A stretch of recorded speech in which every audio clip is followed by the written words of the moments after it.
Muchas gracias. Qué alegría encontrarnos hoy con un tema científico, digamos. ¿Qué tema no es científico? Es una pregunta que uno se puede hacer. Cuando uno tiene preguntas, siempre está generando conocimiento, si es que esas preguntas son recorridas de manera adecuada al fenómeno que uno quiere estudiar. Y hoy estamos reunidos en el contexto de un grupo de estudio. Algunas de las personas cuyos nombres estoy leyendo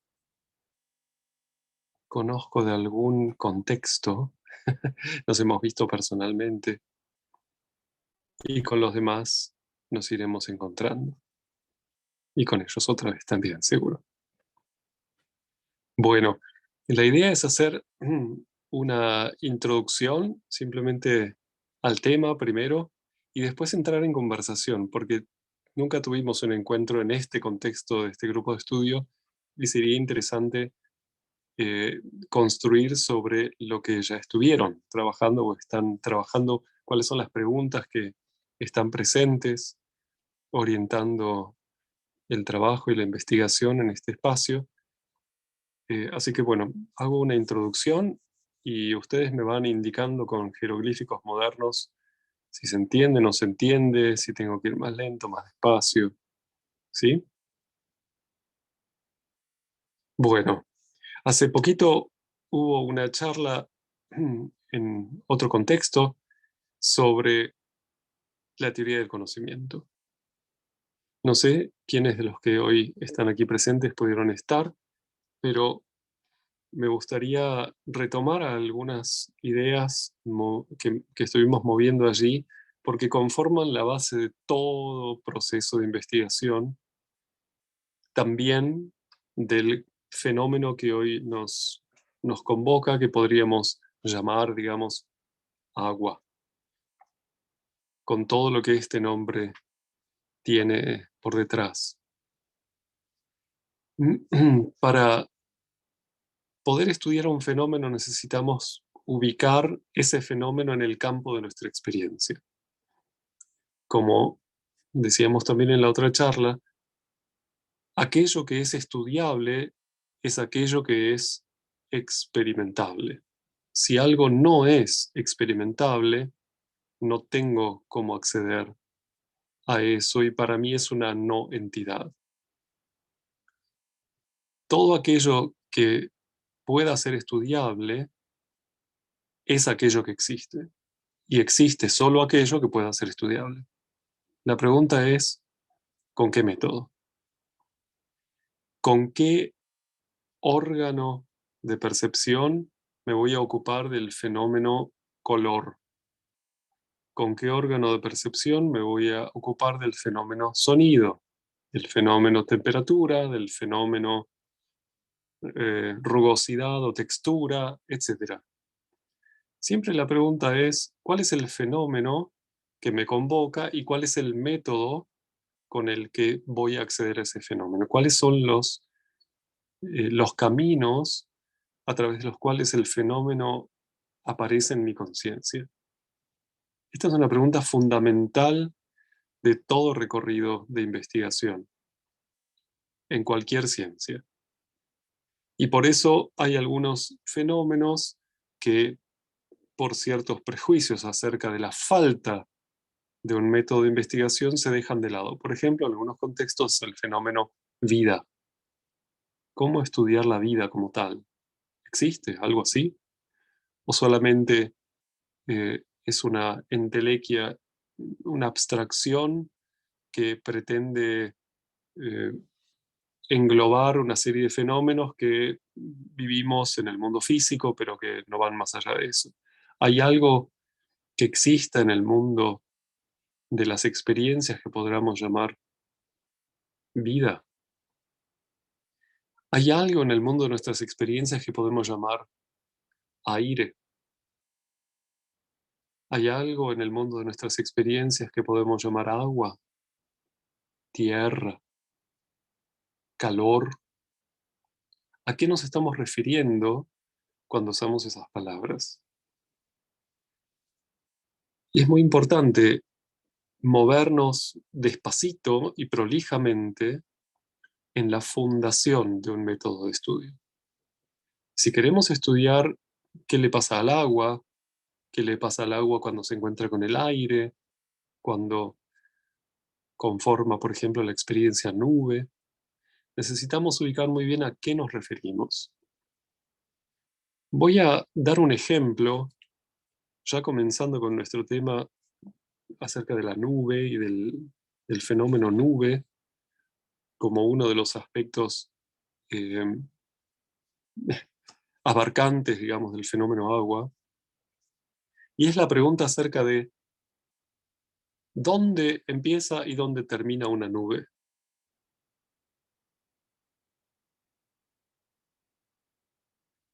¿A qué me estoy refiriendo cuando yo digo nube? Muy probablemente muchos de los que estamos acá tengamos como primera asociación la parte visible para los ojos de la nube, aquella parte que puedo ver con los ojos, algodonada o la forma que tenga.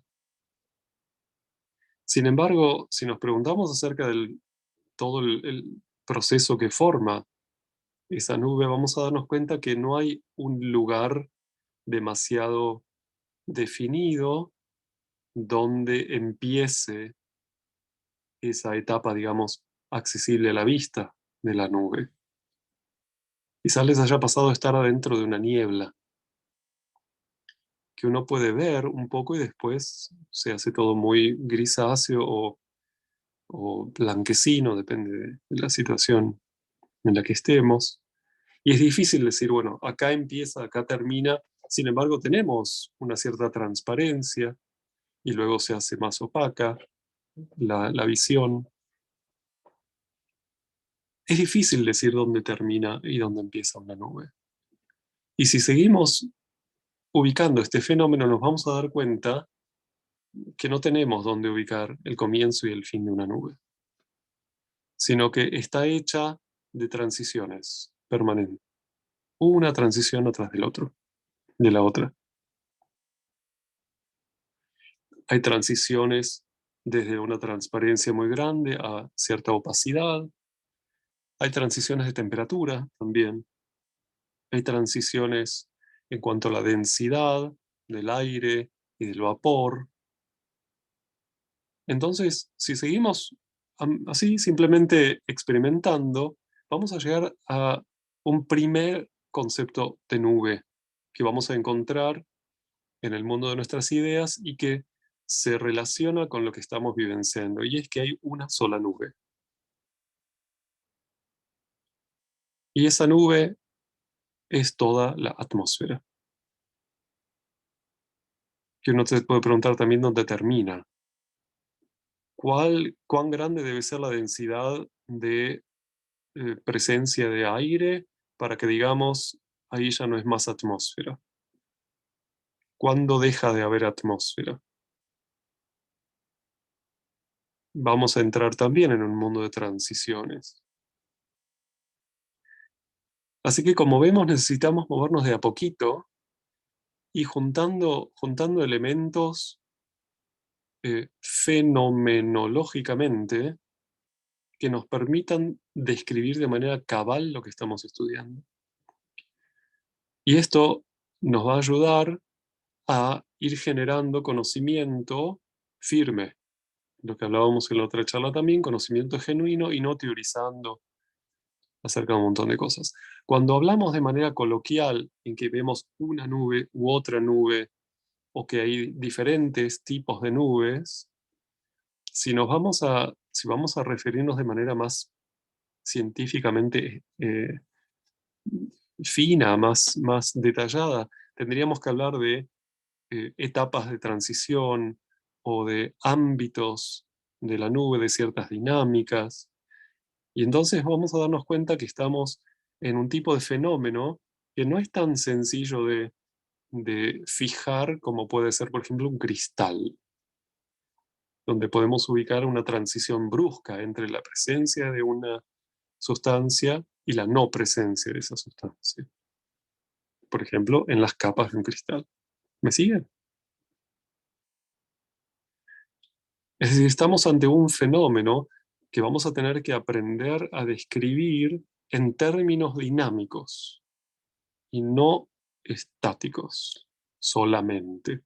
Podemos, por supuesto, ir avanzando provisoriamente y decir, bueno, acá hay una forma como algodonada, comparándola con el algodón, abullonada.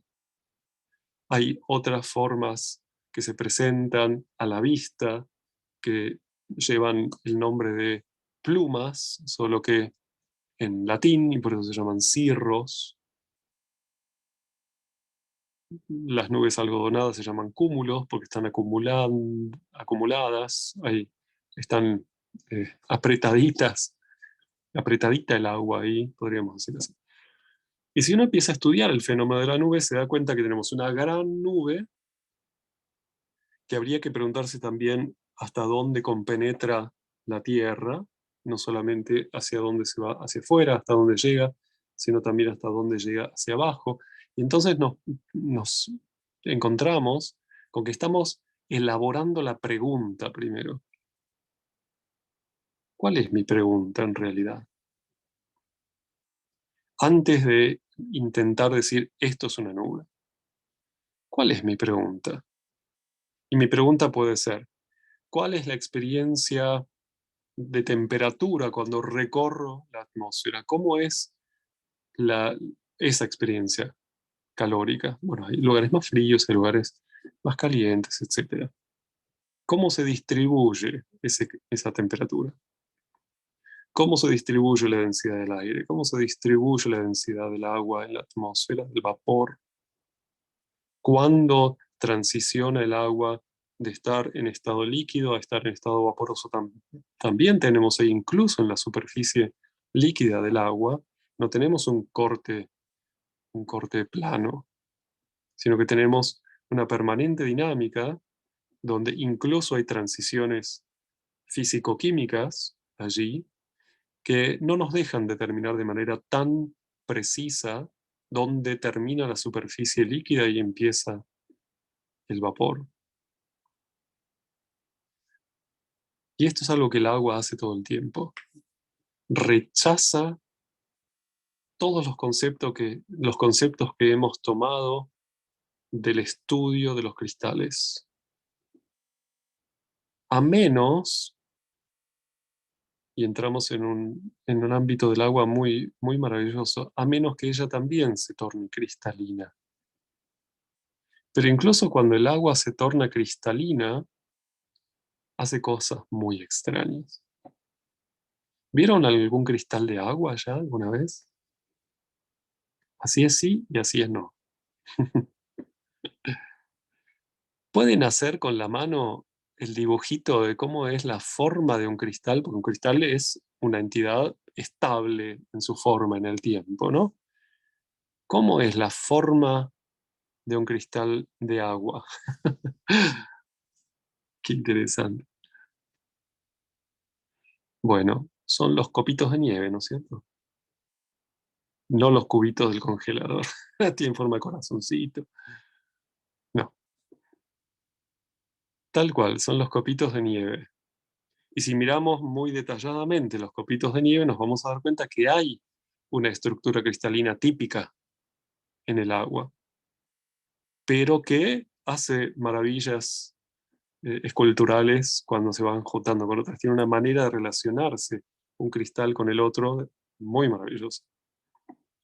Han visto seguramente fotos de cristales de agua y todos los cristales tienen en común un cierto patrón.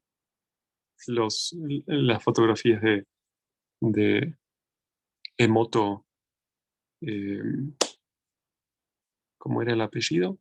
Bueno, Asumoto dice ahí, pero se llama algo Emoto, ¿no? El que estudió eh, la sensibilidad del agua. Y hay muchos otros, hay un montón de imágenes de cristales de agua y todos tienen en común un patrón de formación hexagonal. Aparece el número 6 como regente de esa forma. Y el agua entonces nos va dando pistas. Masaru Emoto, ahí está. Nos va dando pistas a medida que vamos encontrando los fenómenos. Y uno de los fenómenos interesantes que tiene el agua en cuanto a su relación con la temperatura es que se va, se va comprimiendo hasta cierto grado, haciéndose cristalina, pero lo hace de una manera muy especial. El agua cuando se va enfriando y llega a los 4 grados centígrados, el agua, eh, el agua llega a su estado de densidad máxima. Y cuando seguimos bajando la temperatura, se vuelve a expandir. Es lo que se llama la anomalía del agua, que de anómala no tiene nada, pero es diferente a otras sustancias. Se condensa hasta los 4 grados y desde los 4 grados hasta cero, si sigo enfriando, se vuelve a expandir. Es algo muy extraño. Y cuando se congela a 0 grados, se conforman estos cristales que son, desde el punto de vista de la densidad, más livianos que el agua entre 0 y 4 grados. Por eso el hielo flota en el agua. Y el agua que queda por debajo del hielo, en los lagos, por ejemplo, está más caliente que el hielo que está arriba. Está, por ejemplo, a 2, 3 o 4 grados. Y esto hace que los peces puedan seguir tranquilamente viviendo y no se les congele el hábitat ahí abajo, por ejemplo. Y queda una capa de hielo arriba, como una piel, se forma de hielo en los laguitos. Acá en nuestro jardín tenemos una mini lagunita que hicimos con peces y ellos pasan el invierno lo más bien durmiendo a 4 grados. O como los peces duerman, no sé cómo es. Y cuando el hielo se derrite y toda la temperatura del agua va subiendo, de repente vuelven a andar por ahí. Es fascinante, los peces tienen una cosa increíble. Y esta es una primera sorpresa, digamos, que nos brinda el agua, esta así llamada anomalía del agua, y es que justamente no se contrae permanentemente, sino que para de contraerse a los 4 grados y se vuelve a expandir si la enfriamos más, hasta congelarse. Bueno, el agua también se relaciona de manera muy maravillosa con la luz. ¿Han visto ya qué hace el agua con la luz? ¿Qué pasa cuando la luz atraviesa el agua o simplemente se encuentra con el agua? Se refleja, se refracta de manera muy maravillosa. Y ahora me refiero al agua líquida. Y les hago una pregunta, antes que nada. ¿Cuál es la forma del agua líquida? Si es que podemos decir que tiene alguna. ¿Cuál es la forma del agua líquida? ¿No tiene la del recipiente que la contiene? No, eso es simplemente, eso siempre y cuando esté en un campo gravitatorio, por ejemplo. Pero si está suelta, flotando, es una esfera, la gotita flotando de vapor por ahí. El agua líquida es esférica cuando está libre de otras fuerzas. O sea, por sus propias fuerzas toma la forma esférica. Y esto es algo muy maravilloso. El agua cristalina tiene una tendencia hexagonal, tiene un principio formativo hexagonal, radial o hace, digamos, hexágonos cerrados, hace diferentes cosas, pero siempre de a 6. Y el agua líquida hace esferitas. Cuando el agua líquida está cayendo, por ejemplo en la lluvia, toma la forma de la gota con la puntita hacia arriba por la fricción con el aire, ¿cierto? ¿Sí? Fricciona con el aire y queda alargadita y con la puntita para arriba. Pero si la liberamos de esa fricción, ¡plup!, hace la gotita, tendencia que vemos, por ejemplo, en una gota de rocío arriba de una hojita en el jardín o donde sea, ¿no es cierto? Y esto nos habla de otra propiedad del agua muy maravillosa, y es esta posibilidad de quedarse en sí misma, ensimismada. Y es muy grande. ¿Intentaron alguna vez llenar un vaso con agua hasta el límite y un poquito más? Sí, seguramente sí jugaron a eso ya. No rebalsa enseguida, ¿no? Sino que se forma una superficie bastante plana, pero en los bordes redondeada, como si fuese una parte de una de esas esferas. En todos los bordes hace esas esferitas y es bastante resistente. Sube, sube, sube, sube, y es necesario realmente poner bastante agua para que rebalse, para que se rompa esa estabilidad. Y eso es lo que se llama la tensión superficial del agua.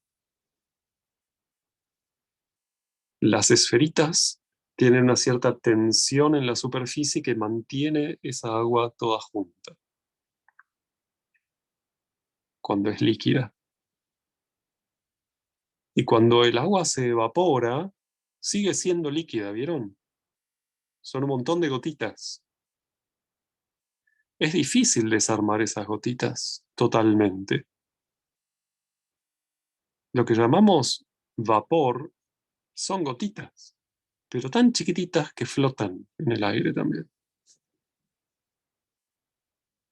Y es muy interesante ver lo que pasa cuando, por ejemplo, estamos calentando agua en una olla.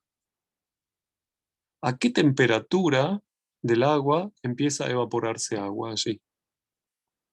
¿Ya se fijaron? Está, está calentándose. Y siempre me fascinó la siguiente situación. Estamos calentando agua, todavía no hierve, o sea, no llegó a 100. Por ejemplo, está en 80, 80 y pico, agua para el mate, ¿vieron? ¿Sí? Pero cierro la hornalla y de repente, ¡wop!, se empieza a evaporar fuertemente. ¿Ya observaron eso? Es muy extraño eso. Mientras la estoy calentando, va muy, muy suavecita la evaporación. Pero la apago el fuego y de repente se evapora rápidamente. Es un fenómeno muy raro. Y el agua no está todavía a 100 grados. Por supuesto, no está toda el agua a la misma temperatura. No hay homogeneidad total. Está conveccionando el agua, porque está más caliente abajo y sube y hace dinámicas muy maravillosas, como la que tiene una nube. Porque es exactamente lo mismo que pasa en la atmósfera grande. La forma de una nube, cuando uno la quiere describir en su totalidad, es parecida a la de un árbol. Tiene raíces en la tierra, todo lo que es humedad que está en la tierra, tiene un tronco que va ascendiendo desde la superficie gracias al calor, y en algún momento se condensa tanto por enfriarse que empieza a hacerse visible y se ve esa dinámica. No sé si vieron las nubes de tormenta maravillosas, como se ve sobre todo en esos cúmulos arriba, que se va abriendo así. Va creciendo, se va abriendo como crece una planta. Y hace formas, en la condensación más grande, arriba de todo, hace formas vegetales como la de un coliflor o un brócoli, esas cosas. ¿Sí? ¿Las tienen vistas alguna vez? Y cuando se enfría del todo, se achata muy extrañamente como una flor. Una flor es ese lugar donde una planta se choca contra un techo invisible y deja de crecer para arriba. Y es como que hace plach y se abre hacia todos lados. Y esa explosión contra ese techo invisible genera un mundo de colores también. Como si hubiese algo que no le permite procesos vegetativos y se abre a otra dimensión de la experiencia, la planta. Bueno, algo parecido le pasa a la nube y cuando llega a esa instancia se enfría tanto que entrega algo de sí misma, como las plantas entregan el polen luego de florecer, que va a nutrir todo el entorno en forma de lluvia, de nieve, de granizo. Son como las naranjas y las manzanas de ese gran manzano. Yo tuve la experiencia en Buenos Aires hace algunos años de estar presente en una granizada donde había pelotas de tenis, eran los granizos, así de grandes. Impresionante. ¿Cómo se forma esa cosa ahí arriba? Gigantes eran, que caían, por supuesto, peligrosamente en la ciudad y rompieron media ciudad. ¿Qué fuerzas están jugando allí entre, entre los elementos?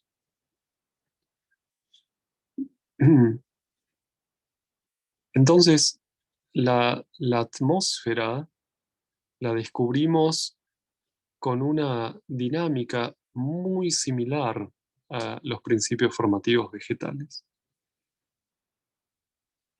Y quizás no es esto, o seguramente no es esto una casualidad, dado que toda la vitalidad del mundo vegetal va de la mano del agua. Si podemos decir que una planta se deja formar por el agua, quizás también, cuidadosamente, como un acercamiento a esa sensación del agua va llamando a la planta a hacer lo que ella misma hace. Y vamos a encontrar que podemos describir a todo el mundo vegetal en función de cómo se relaciona con el agua. Tenemos los gestos de crecimiento de las plantas, podemos describirlos en términos del agua. Tenemos las plantas que tienen una tendencia más cristalina en su formación, pensemos en un cactus, como si fuese imitando la cristalización del agua. Tenemos también plantas que imitan la superficie líquida del agua. Podemos pensar en las hojas de nenúfar. Tenemos plantas como los árboles que imitan todo el gesto de una nube, como acercamiento fenomenológico. Y podemos preguntarnos entonces qué hace el agua en el mundo vegetal. No es que infla las plantas, ¿vieron? No es que están llenas de agua porque están llenas de agua. El agua fluye todo el tiempo en las plantas, se evapora en las hojas y en las copas. Cantidades, litros y litros y litros y litros y miles de litros se evaporan de un árbol. Y uno puede preguntarse, como una pregunta de investigación, ¿de dónde sacan la sustancia las plantas? El agua solo fluye, no se queda allí. ¿De dónde obtiene la sustancia mineral un árbol? Pensemos en un roble gigante. toneladas pesa ese árbol. ¿De dónde sacó su sustancia corporal ese árbol? Del agua no. De la tierra tampoco. Si no tendríamos un agujero ahí abajo. ¿Se habían dado cuenta de eso ya? No es la tierra que es tomada por el árbol y transformada en árbol, en madera. La tierra sigue estando allí. Ponemos una bellota de roble y crece y la tierra sigue estando allí todo el tiempo. No se incorpora al árbol de manera sustancial, solo de manera muy catalizadora, digamos. Muy poquitos elementos son tomados del suelo. Pero la mayor parte de la sustancia corporal de las plantas es tomada del aire.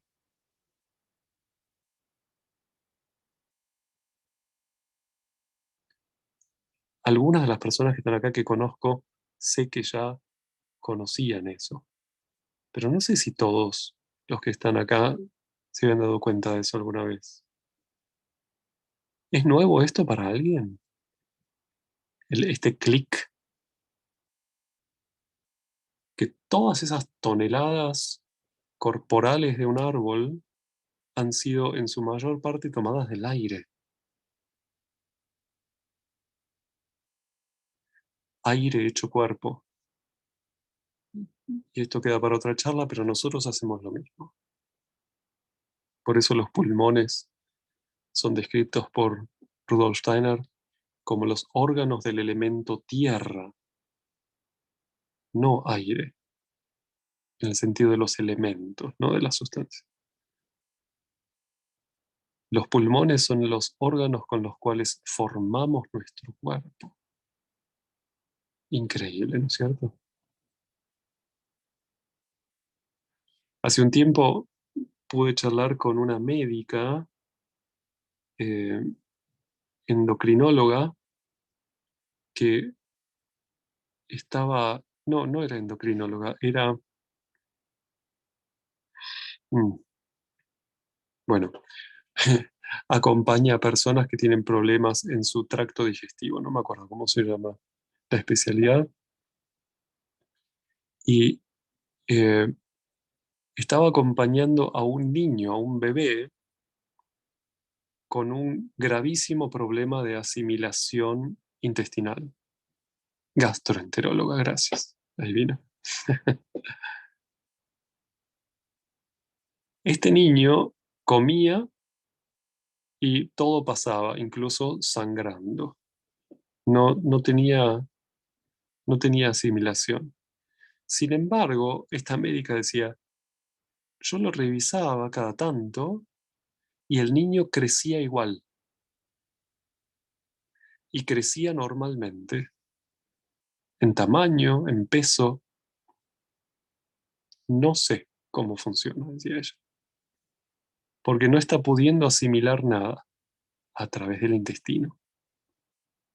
Sin embargo, formaba masa corporal de manera normal. Bueno, no era el momento para contarle acerca de que en realidad formamos nuestro cuerpo con los pulmones en esa situación, pero fue para mí un interesante fenómeno para relacionar con este estudio acerca, por ejemplo, del aire. Y fíjense, en una nube, la tierra, el aire, el agua y el calor se encuentran en una armonía muy especial. Para que pueda llover, tiene que haber centros de condensación flotando en el aire, o sea, tierra, minerales, tierra, flotando en el aire. Y tiene que haber una temperatura suficientemente baja como para que las gotitas se peguen entre sí, se hagan más grandes. Y tiene que haber, por supuesto, agua y tiene que estar el aire para que se produzca ese gran fenómeno que llamamos nube, en toda su enorme dinámica. Y volviendo a la relación con la luz, para lo cual necesitamos la idea, tener conscientes que el agua líquida hace una esfera, ¿probaron ya jugar con una fuente de luz y una esfera de vidrio, por ejemplo? O cositas de vidrio que colgamos en las ventanas, ¿no? Aparecen los arcoíris por todos lados. ¿Vieron? Bueno, si tenemos gotitas de agua, por ejemplo, una pared de agua lloviendo, y tenemos el sol a nuestra espalda y miramos hacia la pared de lluvia iluminada por el sol, aparece el arco iris. Y aparece el arco iris con una geometría propia del arco iris de agua. Si intentamos hacer ese mismo arco iris con otra sustancia, por ejemplo, tiramos alcohol al aire así, o algún aceite, lo espolvoreamos. Se puede hacer el ejercicio. Vamos a ver que tiene geometrías diferentes. Los ángulos de apertura de ese arco son diferentes, los colores son otros.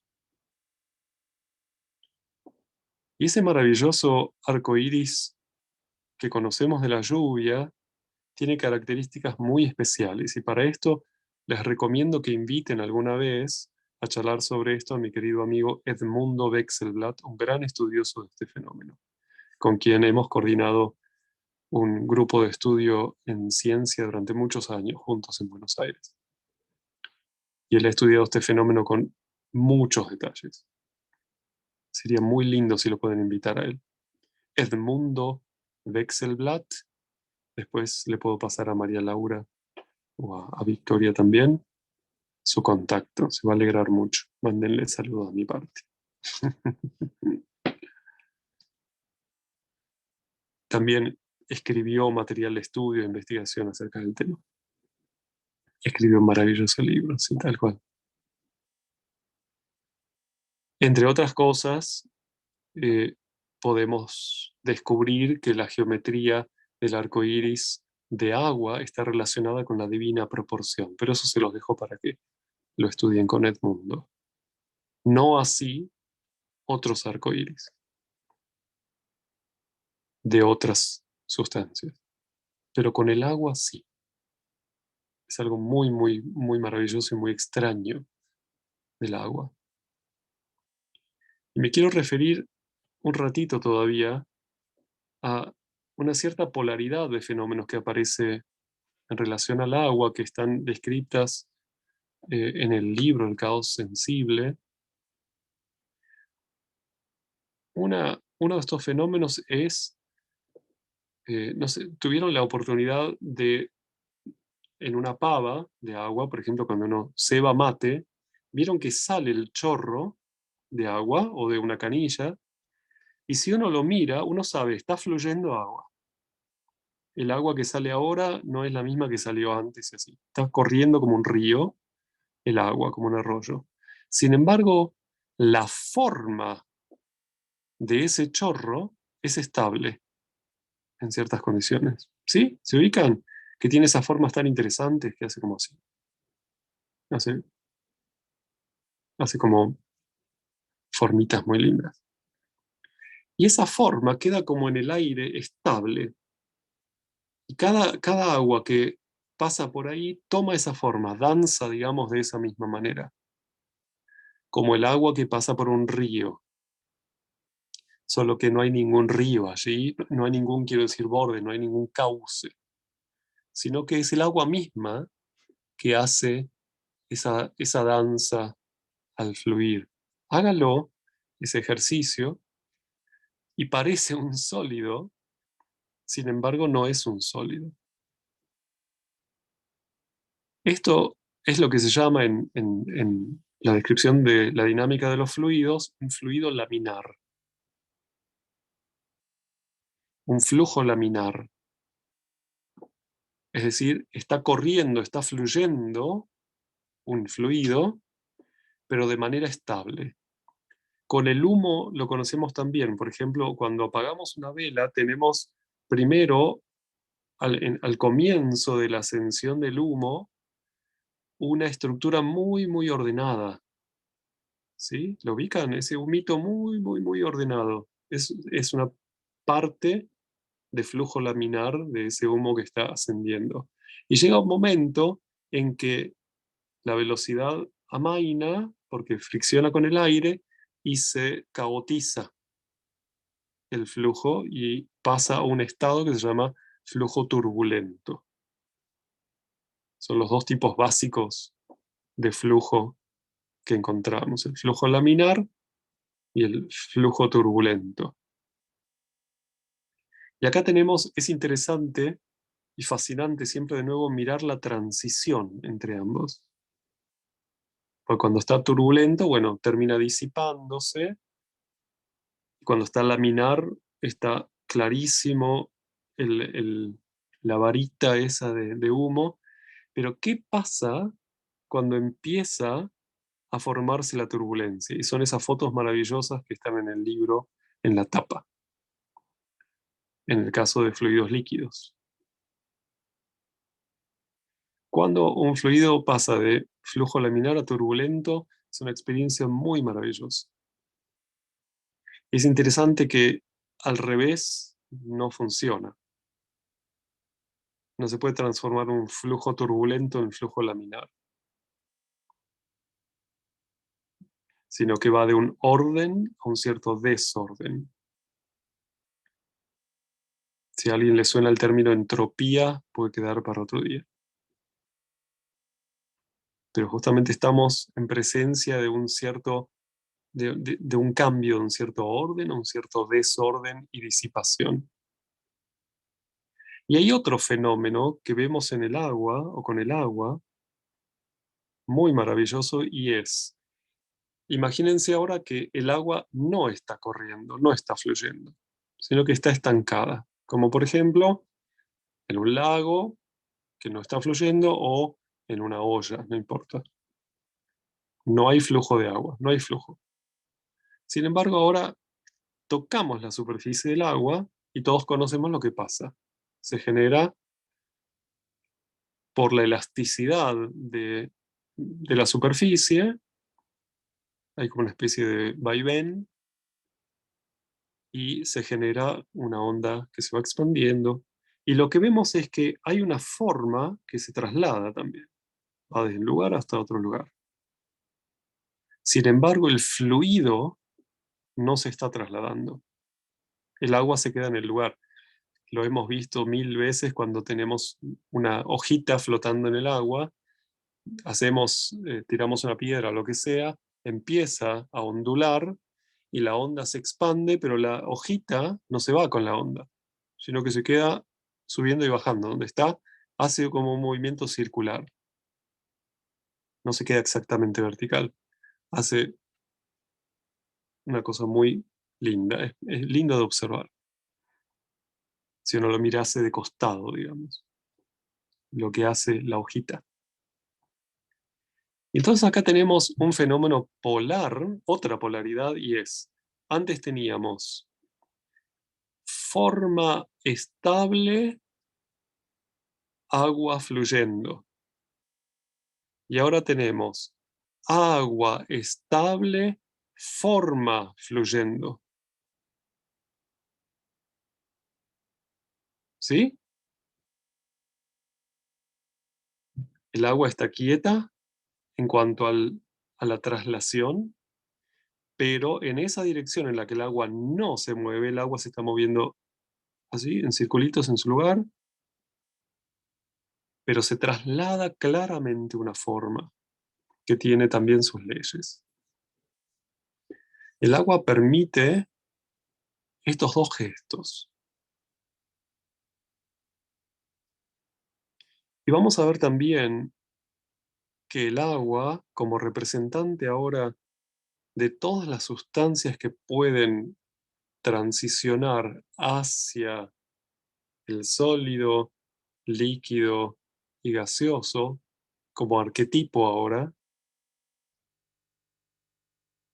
nos muestra de alguna manera eso, la capacidad de transformación de una entidad, la posibilidad que tiene esa entidad de expresar polaridades, la posibilidad que tiene esta entidad de relacionarse con la luz, con el calor, cómo lo hace.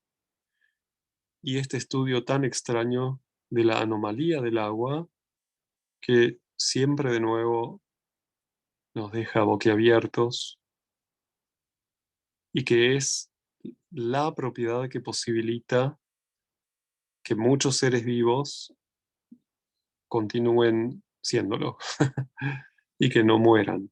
Si el agua no tuviese esa anomalía, probablemente sería la vida en la Tierra muy difícil. Es algo muy, muy extraña esa anomalía en la condensación del agua.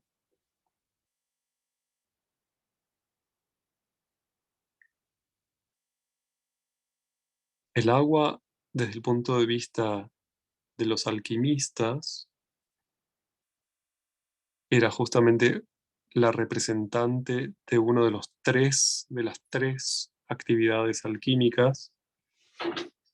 En algunos contextos se lo llamaba también mercurio a esa actividad. Y básicamente está relacionada con esta posibilidad de armar esferas, tendencias esféricas, por un lado, como por ejemplo todas las tendencias que aparecen cuando ocurren procesos de gestación. Se hacen esferas por todos lados. Cuando la vida está entrando en dinámica, aparecen esas esferas. Cuando la vida se estanca, aparecen los cristales. Pero gracias a esos cristales, la luz juega de maneras muy maravillosas, como en los halos. Los halos no son arcoíris. Los halos son juegos de la luz con el agua cuando el agua está cristalina. ¿Vieron halos alrededor del sol? O, ¿sí? Hay algunos halos de agua vaporosa no cristalina también, son un poco más raros, más tenues, pero los halos más fuertes son los que vemos cuando hay capas de nubes muy altas hechas de cristales, de hielo. Una vez pude ver acá en Alemania lo que se llama un sol lateral. No sé si han visto, hay fotos por todos lados, sobre todo cerca de los polos se da mucho, donde está más frío, digamos, eh, donde uno mira el sol de frente y de repente hay otro sol de costado. Puede darse el otro costado también, se pueden dar dos. Son reflexiones en esas nubes de cristales. Y es imponente, uno no sabe cuál es el sol. Es un espejo realmente. Hay un montón de fotos muy hermosas sobre todos esos halos.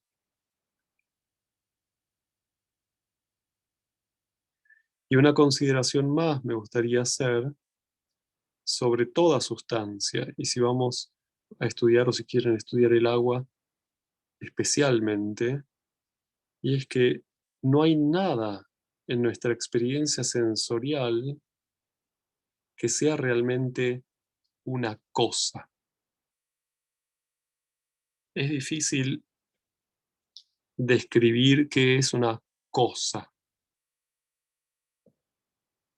La palabra cosa nos lleva como a una sensación de es algo inerte que está ahí como suelto, una cosa.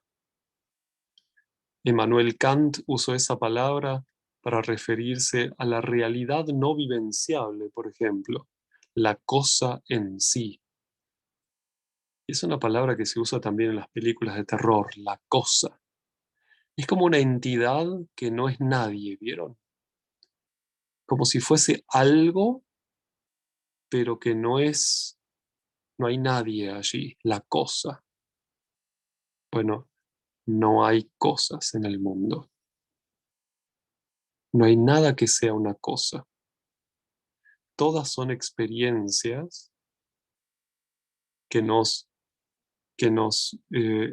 acercan una relación con algo que tendremos que explorar y darnos cuenta quién se está o qué se está asomando a mi conciencia.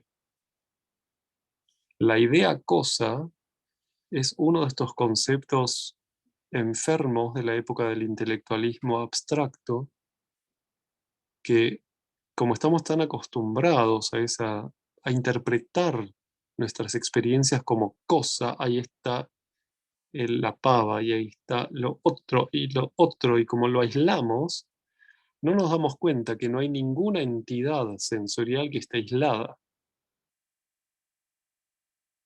Son todas experiencias del todo en esta circunstancia, como la nube.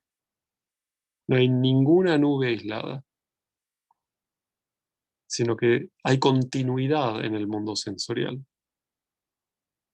No hay nada que esté separado.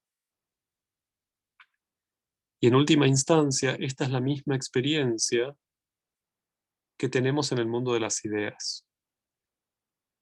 Tampoco hay ideas aisladas. Toda idea vive, digamos así, en su contenido de su relación con el resto de las ideas. Grande es grande porque pequeño es pequeño. Y no existen conceptos aislados. No existen entidades aisladas. Entonces Goethe decía, en última instancia, estamos intentando describir a la naturaleza, a ese ser, en sus diferentes maneras de relacionarse con nosotros. Pero no hay cosas. Y Goethe decía también en relación a las ideas, en realidad, usar el plural para la palabra idea es un error. Toda idea es parte de una idea mayor y en última instancia hay una única gran idea.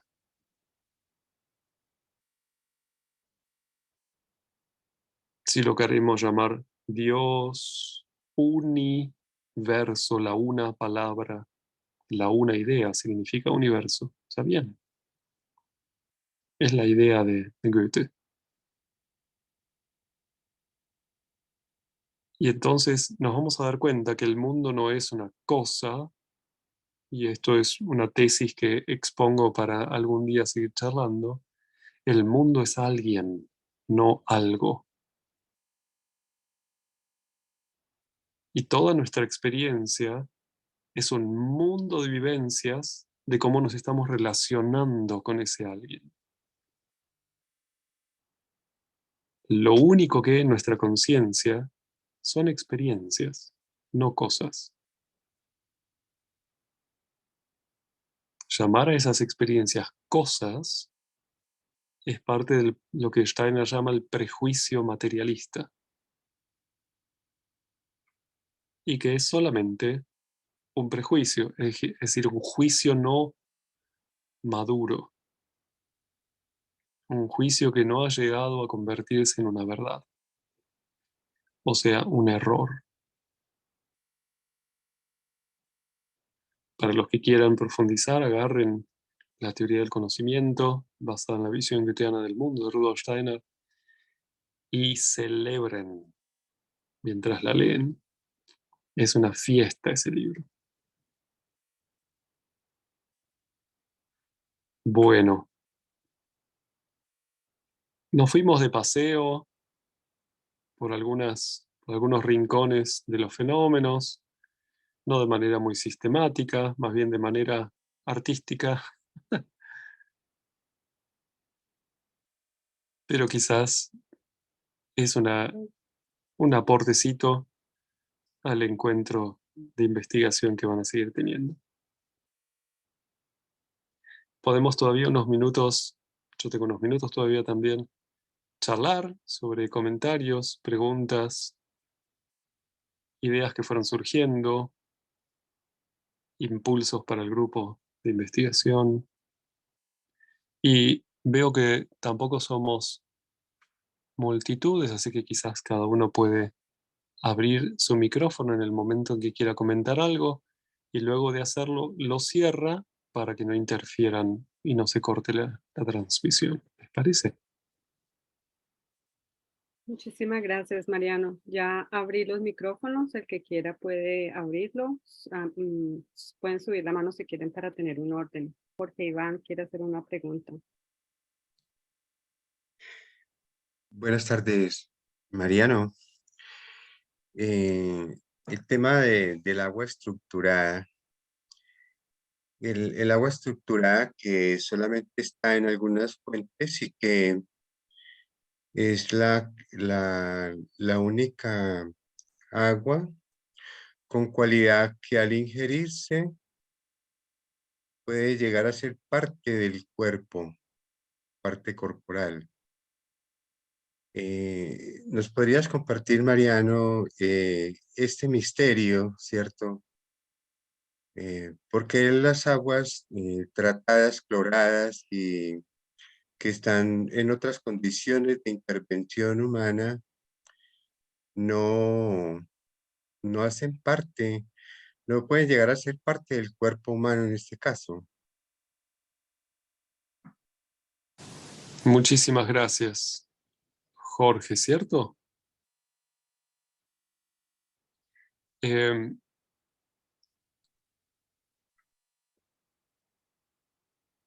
hay una pregunta detrás de la pregunta a la que me querría referir, no tanto al aspecto concreto del agua, porque desconozco en particular a cómo es esta agua a la que te referís. Tendríamos que mirarlo más de cerca porque yo no estoy accediendo muy bien a de qué se trata, pero me gustaría hacer la pregunta que está detrás en mi investigación ahora interna y es, ¿qué es cuerpo?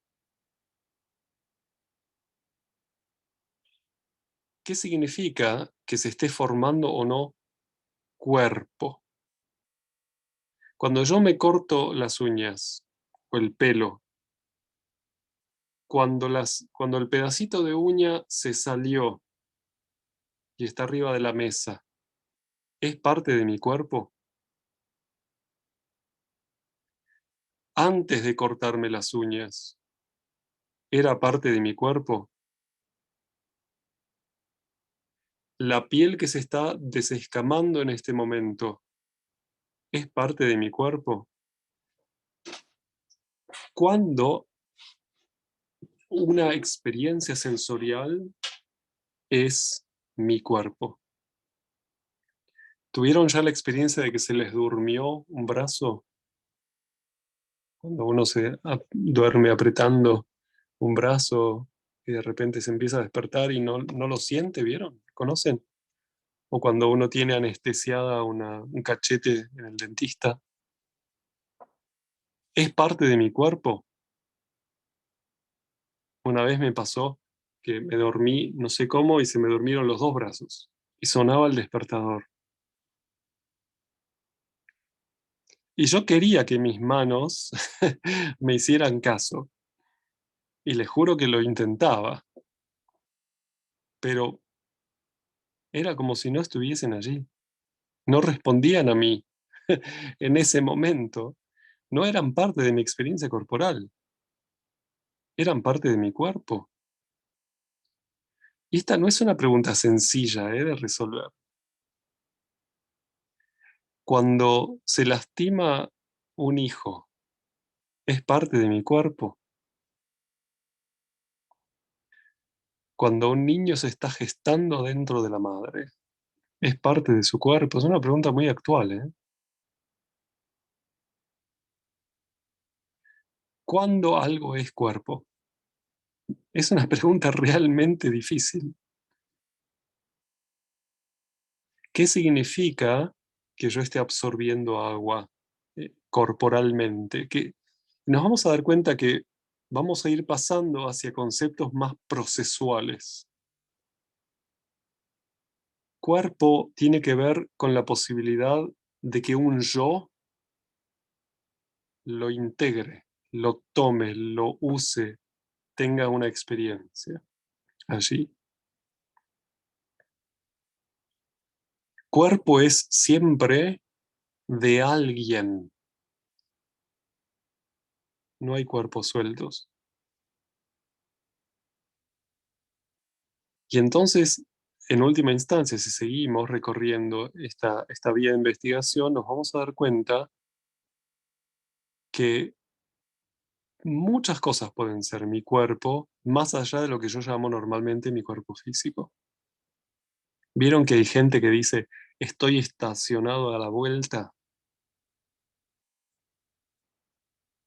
No, estás acá sentado, ¿cómo estacionado a la vuelta? O me chocaste, abollaste la chapa delantera del auto que me pertenece. Bueno, yoes tienen la capacidad de identificarse con lo que es suyo y eso es su cuerpo. Y para esto me gustaría recomendar la lectura de otro libro de Rudolf Steiner que se llama Teosofía y leer muy lento, degustando las frases, el capítulo La entidad humana y ver cómo él describe esto de cuerpo, cómo describe el alma, cómo describe el espíritu. Y es una sistematización del estudio. Él lo dice claramente, además, en el libro. Por favor, tómese estrictamente lo que acabo de describir como estas palabras para el fin del estudio del libro.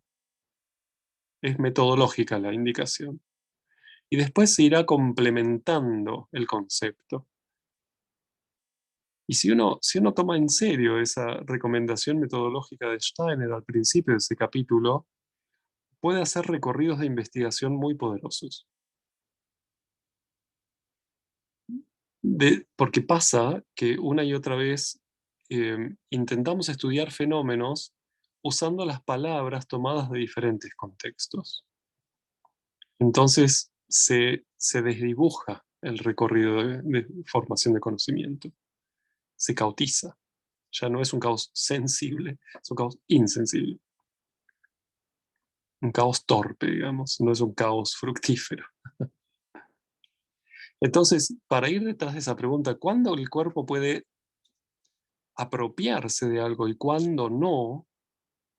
Es una pregunta muy actual que tiene que ver con las relaciones, las capacidades de un yo de formar relaciones.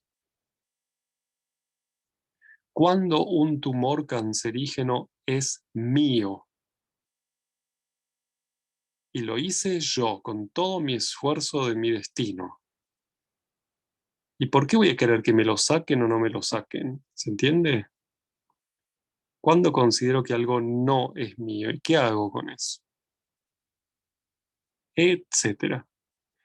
Cuando pasamos por la pubertad tenemos la experiencia de mirarnos al espejo y decir, che, pará, yo no pedí esto. ¿Por qué tan parecido a mi papá? Tenía que ser. Oh, qué bueno lo que me dio mi papá, mirá, qué musculoso, lo que sea. Y esos son procesos de apropiación. Cómo el yo va integrando lo que puede integrar y lo va haciendo propio. Es un gran tema en este momento súper actual, el tema de la formación de identidad. Y hay una frase clave en el libro Teosofía, con la que cierro esta mini disertación acerca de esto, y es, pues el yo recibe esencia y significado de aquello con lo que se une.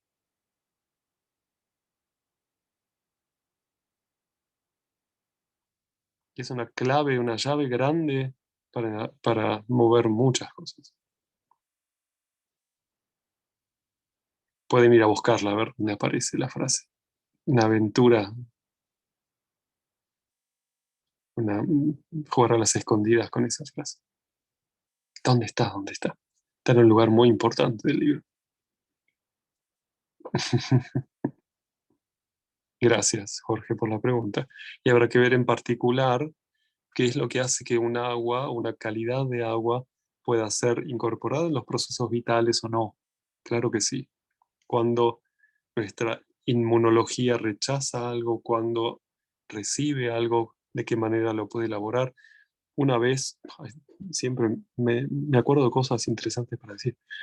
Una vez, charlando con un médico, hablábamos de qué es esto del sistema inmunológico, y una de las cosas que surgían no es ningún sistema para empezar, sino que, y mucho menos es un sistema de defensa, sino que es la manera que tiene un yo de poder relacionarse con su entorno. Rechazándolo, asimilándolo sin más, rechazándolo significa alergia, se llama alergia.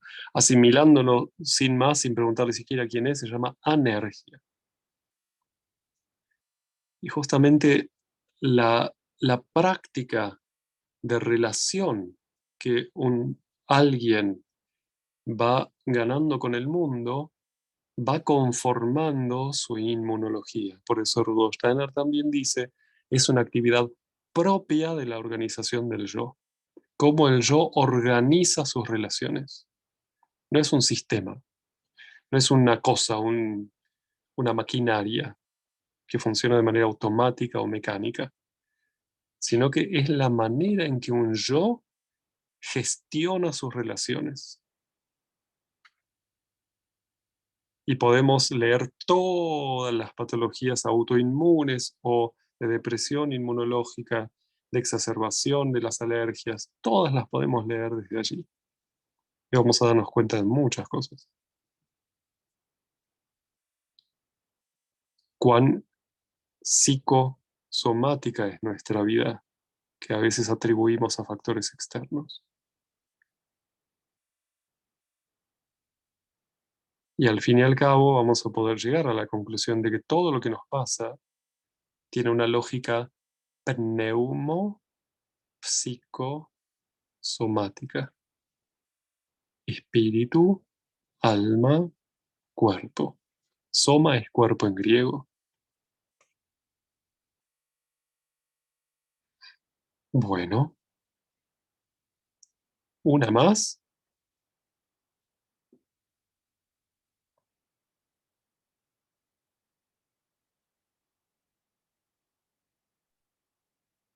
Hola. A mí me interesaría, Ah, ay, perdón, bueno, algo rápido. Quería saber si hay algún instrumento para medir el tema ese de las densidades de las nubes, y si hay, bueno, yo desconozco, pero vos que está más en la física, si hay algo para medir la densidad y todo ese tipo de características de las nubes. Sí, los hay. Todos los globos meteorológicos que mandan para arriba hacen eso. Están llenos de instrumentos y pueden meterse en las páginas de los servicios meteorológicos y todas miden esas cosas. Cuando aparecen en los pronósticos y en todas las páginas de servicios serios meteorológicos, aparecen todos esos datos también. Hay algunas mediciones con mayor cantidad de datos, digamos, y otras con menores, pero hay mucho dato en este momento disponible. Hay Gracias. una aplicación que se llama, ¿cómo se llama? Windy, W-I-N-D-Y, Windy, como viento en inglés, que tiene diferentes métodos de medición en la aplicación, se pueden elegir y aparecen diferentes datos de los que son medidos, y de esas hay un montón en Internet, páginas y aplicaciones. Yo uso la Windy porque funciona muy bien. Muchas gracias, Mariano. Arantzazu, querías decir algo, ¿cierto? Sí, hola. Bueno, hoy justo estaba en un grupo de estudio que estábamos con el capítulo de Teosofía que nombrabas y había, lo traigo como introducción por la pregunta que voy a plantearte. Había una traducción en castellano en la que donde decía correspondencia, en realidad decía consonancia, y donde hablaba de otra palabra que ahora mismo no recuerdo, concordancia, hablaba de sintonía. Entonces esto me ha llevado a pensar, antes de escucharte, estaba aquí con lo que me había traído del grupo, con el éter sonoro. Y como justo tú la charla, que yo no sabía, va sobre el agua, porque yo estoy en España, entonces realmente en el grupo es porque me puse en el chat. Gracias, Victoria, por enviarlo todo, la información. Quería si podías ampliar un poquito, bueno, ampliar o nombrar a la relación de agua con el éter sonoro, porque me queda... no acabo de cogerla desde mi experiencia con el sonido, ¿no? Entonces ahí lo dejo, a ver. Gracias. Bueno, gracias también. Primero también una aclaración metodológica. Con los libros de Steiner no hay que engancharse demasiado con esas sutilezas de las traducciones. Quizás lo mejor sería ir a buscar el original en alemán, ver qué palabra está ahí, pero tampoco Steiner no es tan pedante con sus palabras. Es estricto, pero no es pedante, las usa de manera muy plástica. Por eso no es que siempre dice lo mismo con la misma palabra. ¿No? Con Steiner, sí.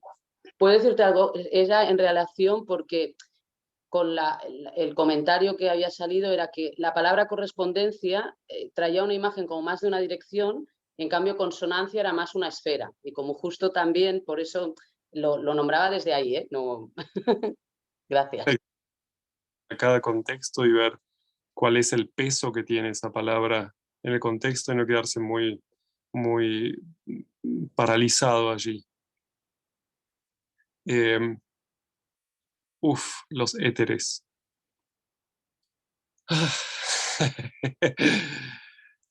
Para hablar de un éter tenemos que hablar de los éteres primero. Y no sé si estamos con mucho tiempo. Solamente una cosa me gustaría decir. Un elemento y un éter se correlacionan tanto como se correlaciona la palabra que quiero decir con la palabra que acabo de decir.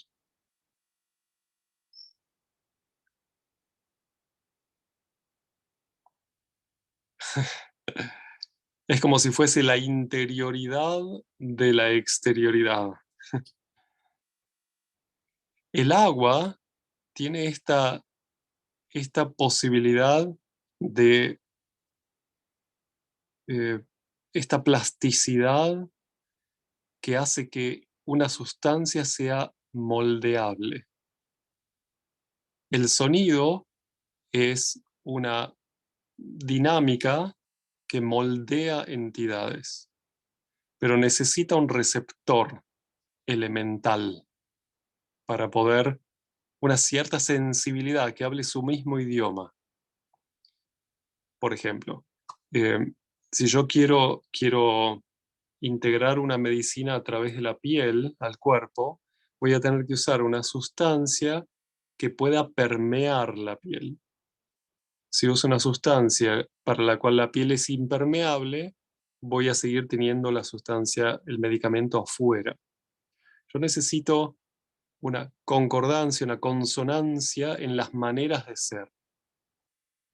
Por ejemplo, si quiero trabajar con arcilla, voy a necesitar ciertas maneras de acceder a ese portador que son diferentes a si quiero trabajar con acuarela.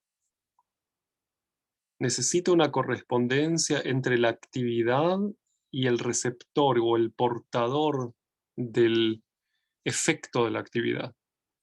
Y el agua es aquella dinámica como elemento, no como cosa, o sea, no la cosa agua, sino la manera de ser el agua, el aire como fluido, es agua también, desde el punto de vista elemental.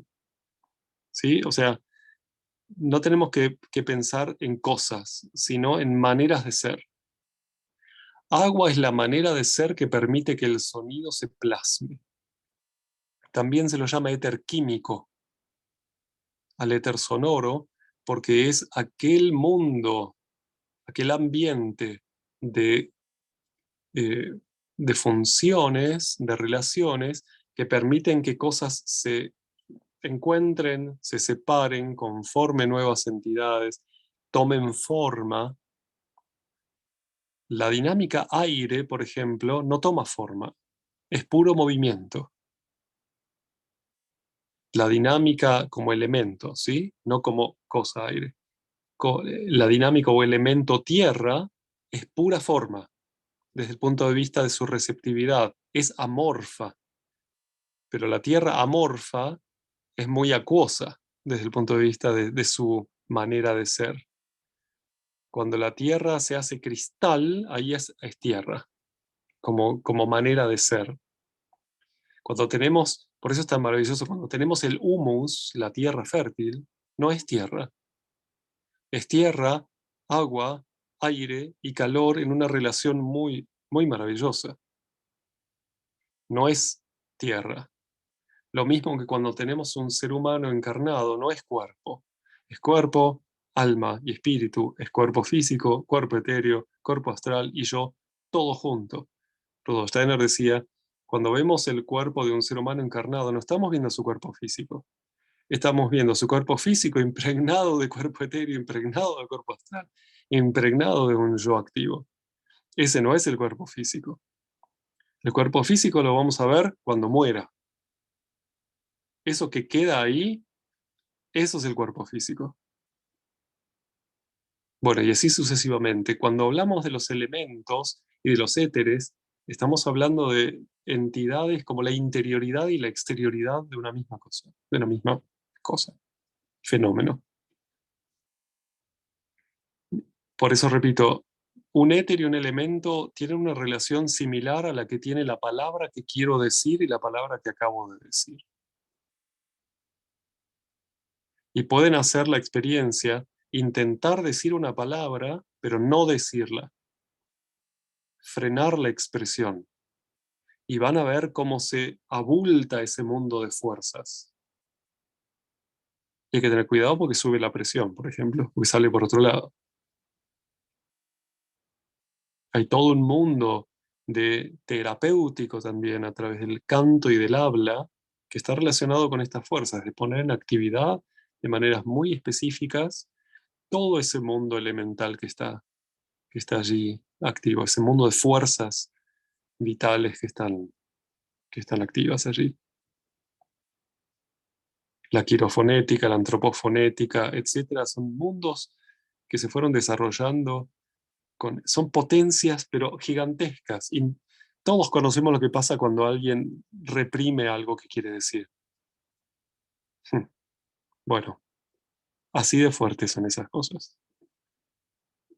Y cómo sale eso cuando uno lo dice después.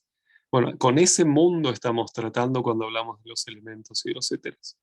Son fuerzas descomunales.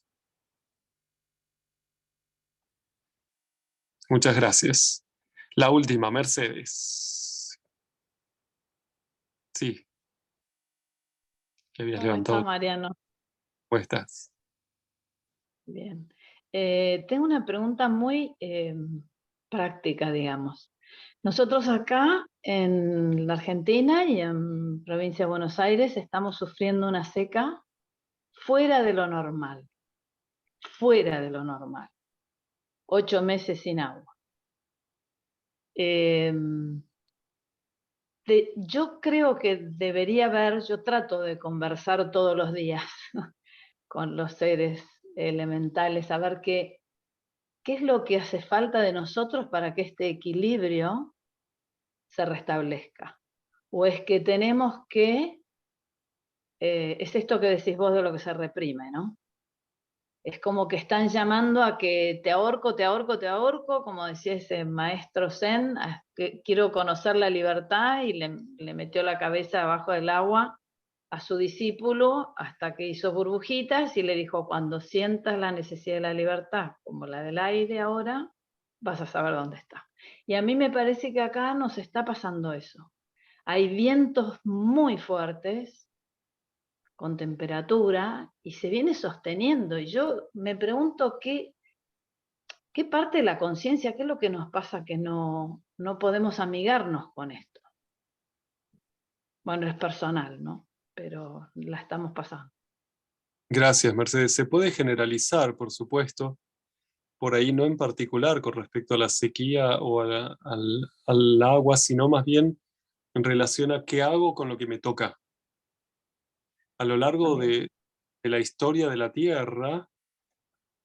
Tierra como organismo vivo, como ser que es, va teniendo también su somatización.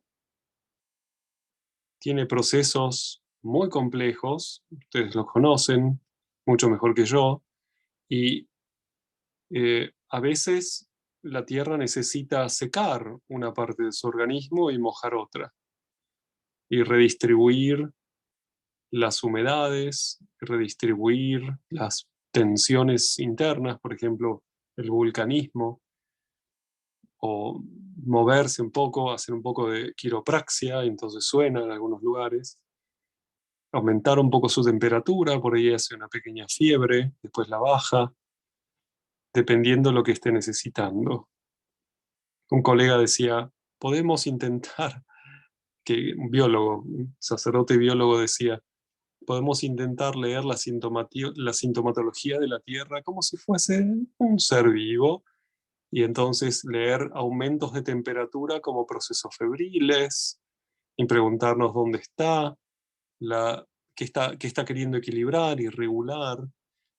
Lo que nosotros, digamos, interpretamos como desequilibrio son procesos de regulación de la Tierra también, que por ahí podemos preguntarnos qué rol estamos jugando nosotros como seres humanos en, eh, en estos procesos y, bueno, ver cómo aprendemos a vivir y a convivir con este ser tan maravilloso.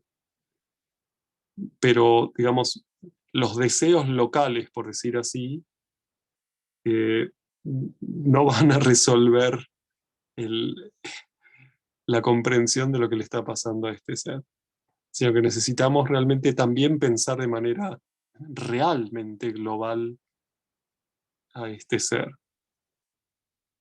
y ver, bueno, dónde está llevándose el agua, para qué la necesita en otro lugar, y también ver a qué responde esa dinámica regulatoria de la Tierra, esto que decíamos, qué rol estamos jugando nosotros. Rudolf Steiner hace muchas consideraciones acerca de la influencia del ser humano en la dinámica del clima, por ejemplo, en la antigüedad y hoy, cómo eso se fue transformando también. Y podemos ver que somos una parte muy importante de esa dinámica, los seres humanos. No le da lo mismo a la Tierra lo que hagamos, no solamente en cuanto a residuos, etcétera, sino a cómo pensamos, qué estamos sintiendo, cómo caminamos sobre la Tierra. Estamos haciendo todo el tiempo osteopatía arriba de la Tierra, a este cuerpo tan maravilloso. Estamos masajeándola todo el tiempo. Bueno, Rudolf Steiner diría, necesitamos aprender a amar más.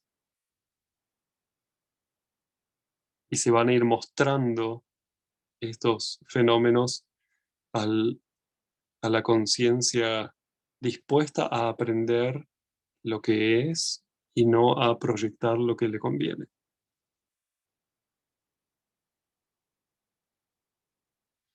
Bueno, en este sentido, muchísimas gracias, fuerza a realizar procesos de conocimiento poderosos,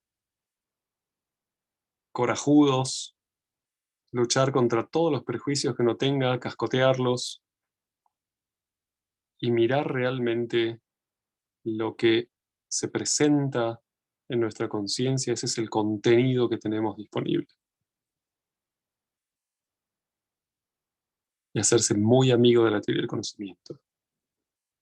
Hacia abajo del brazo, ¿vieron? Mochilita de supervivencia. La Biblia, la teoría del conocimiento, teosofía, filosofía de la libertad, y vamos.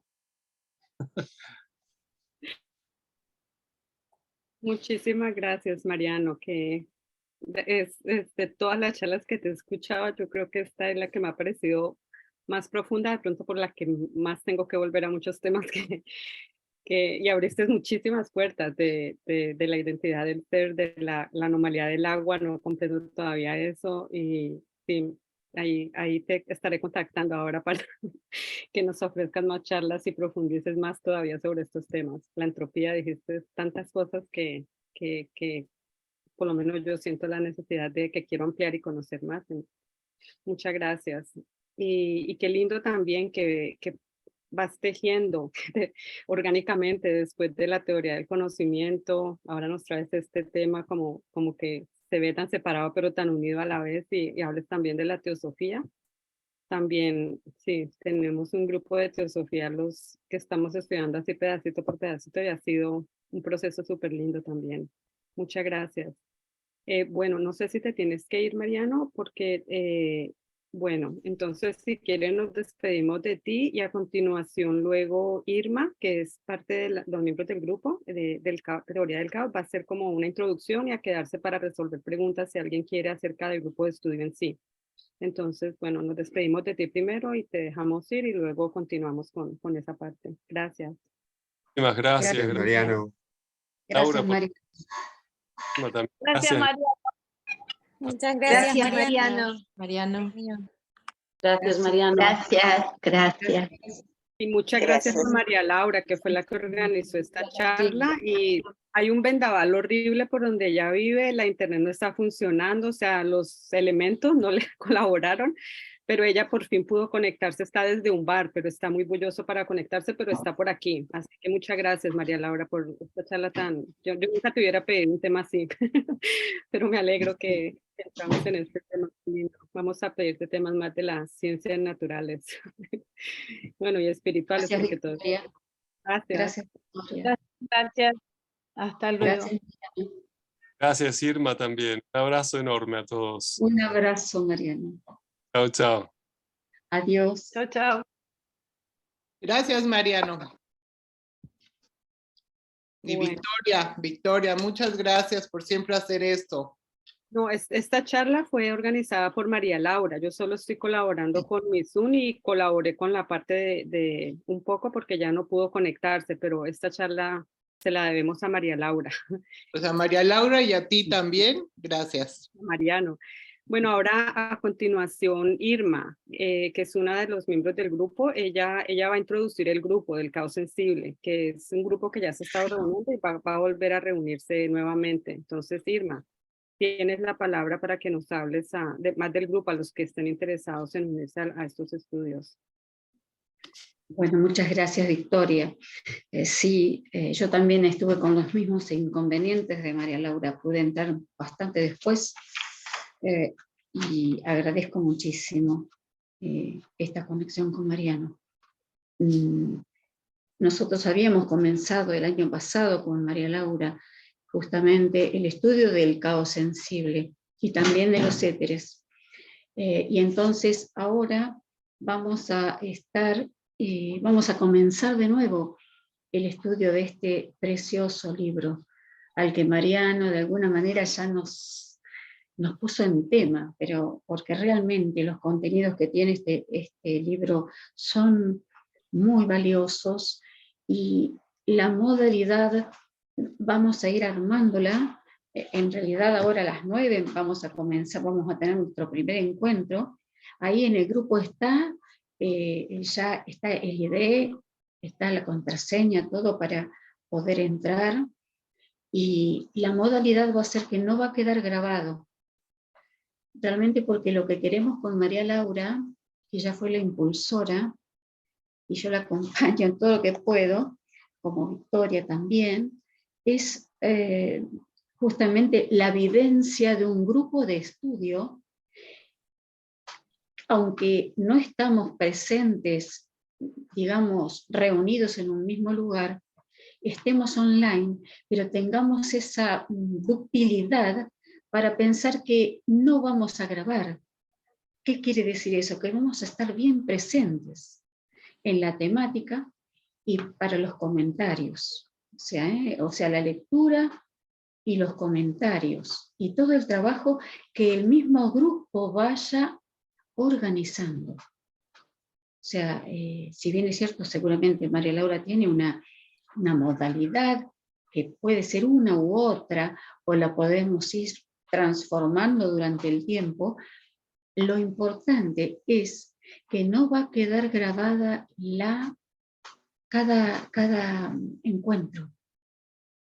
Y esto me pareció muy rico, porque entonces vamos a estar mucho más despiertos para poder volcar en esa hora y media que tenemos todas las inquietudes o todas las dudas o todo lo que sea, y después sí poder volcar quizás comentarios o preguntas al grupo en el WhatsApp.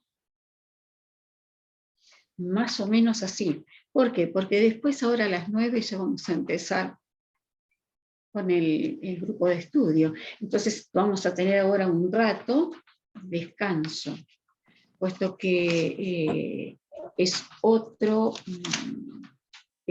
espacio de Zoom. Para todos, creo que todos tienen los datos, ¿no es cierto? Es lo poquito que puedo decir ahora porque me gustaría que nos encontremos o nos reencontremos en el estudio.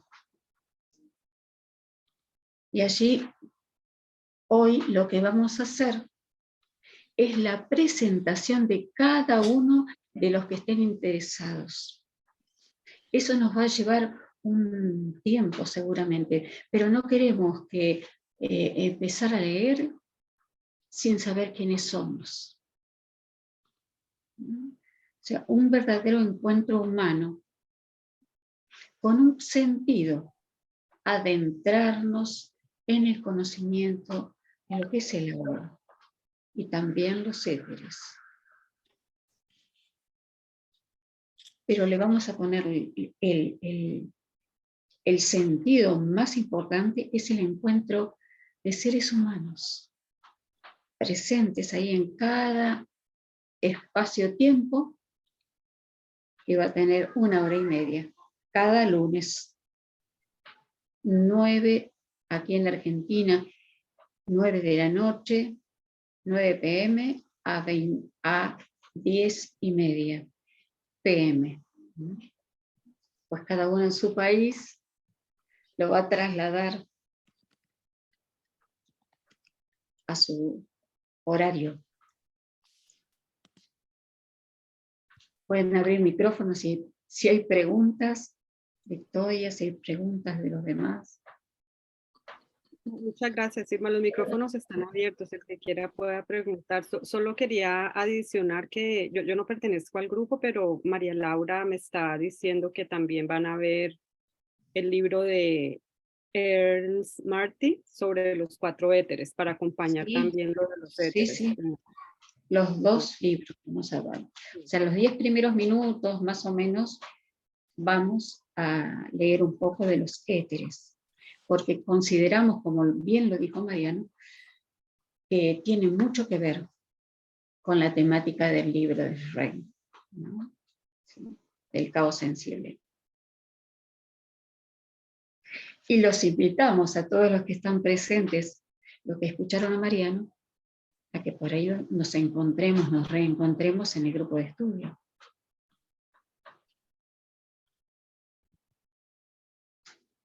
Así que gracias Victoria, a vos. Y gracias a todos. Bueno. ¿Alguien tiene alguna pregunta o si no, entonces cerramos para que puedan hacer el descanso ustedes para que puedan reencontrarse en 1 hora? Sí, Victoria. Y a los que les interese también quería mencionar que hay un grupo de estudio de la teoría del conocimiento los martes a las a las 2:30 de Argentina. Y también un grupo de teosofía los miércoles a las 9:30, no, espera un momentico, a las 7:30 de la mañana de Argentina.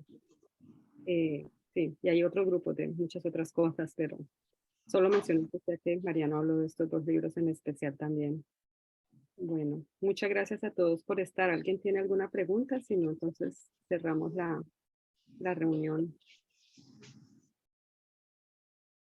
Bueno, parece que no hay preguntas. Entonces, muchas gracias a todos. Muchas gracias, Irma. Y muchas gracias a Muchas todos. gracias, Victoria. Muchas gracias. Bueno, Muchas Gracias. gracias, Irma, Victoria, Mariano, todos. Gracias. chao. Gracias.